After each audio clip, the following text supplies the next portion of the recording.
to sewacho ni eto pok oyudo gimoro amora. Maybe kan nitie ng'ama imiyo maybe komiye ong'iewne kata lunch moro. Ing'eni ng'ato kata kong'iew ni lunch bang' kuya e bura to be unya bedo winjuru kata ok winjru.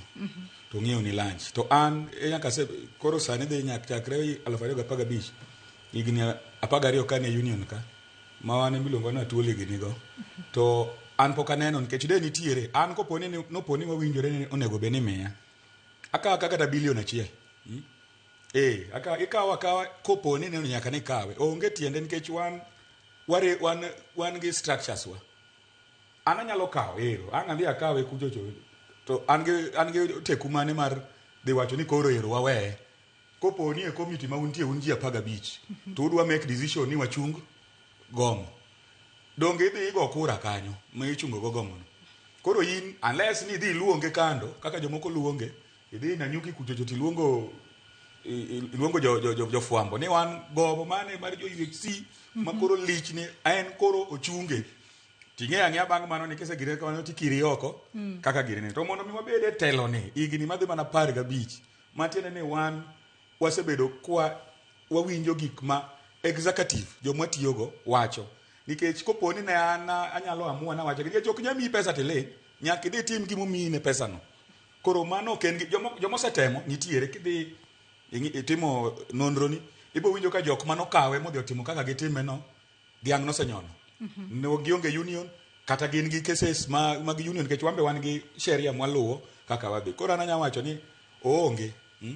to wan ok wadwa ni mondo wakaw nikech nitie gik moko ma state fa koro UHC ni adhi kawe ang'o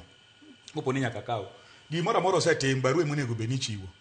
ang' ne miya ni koro mondo kik uchiw barua koso miya ni mondo idhi chunge nang'o koro nitie gik moko ma kata ng'ama penjo gino nyaka ng'e ni mugomo mwadhi chako ni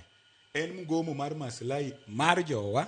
ma weche nosetieki ma onge gimoro amora mar bedo piny ni twak an ok abi expect ni Council of Governors wacho ni waluongou e mkutano wada jadilia nang'o to pesa to ungo udwa duoko pesa koso pesa no itime nang'o mano kende makata nyaka sani Council of Governors poko temo mar mondo mi oluongu waseoro ne nyaka in fact mondo mi waluong mgomo ni nwasemiyo gi gimiluongo ni notice mar ndalo 21 ne ok uluongo wawinje ne weche gi kaka mano notice mar ndalo 21 nuchiwo motelo kapok uchiwo mar 14 days morumo inyalo luonge ni protest inyalo luonge ni inquiry adwani to en ang'o matimore mano e process mar labor idhi mbele ok chaka ni kinywa gomo dakika ndalo 21 wasemiyou ng'iya ne weche UHC gi aneno ka gimoro dhi marach pesa to semiyou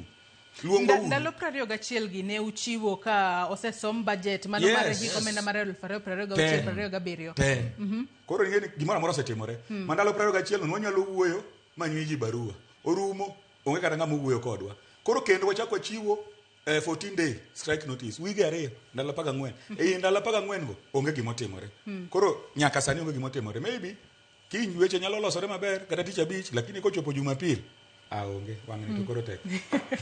uniano uramo ni nyako dhi to wang'eyo ni piny Kenya nitiere kod leka mano mar neno ni jop Kenya duto bedo kod thieta mano manengo ne oyueyo mano miluongo kanyo kod dhongere ni universal health coverage odipo koso ndiko e tich lakteche gi mago mag UHC e yorno mongirore higni sani dhi mathoth ahinya gisetiyo kuom higni mathoth ka moko kuom gi be nang'e ni kale chandruoge mopogore opogore ma bende wabobedo kwa wacho e kinde mwadhi mbele kod twak maro kapok watieko koso ndiko lakteche gi e tich e yorno mongirore ere kaka ohinyo lek mar piny Kenya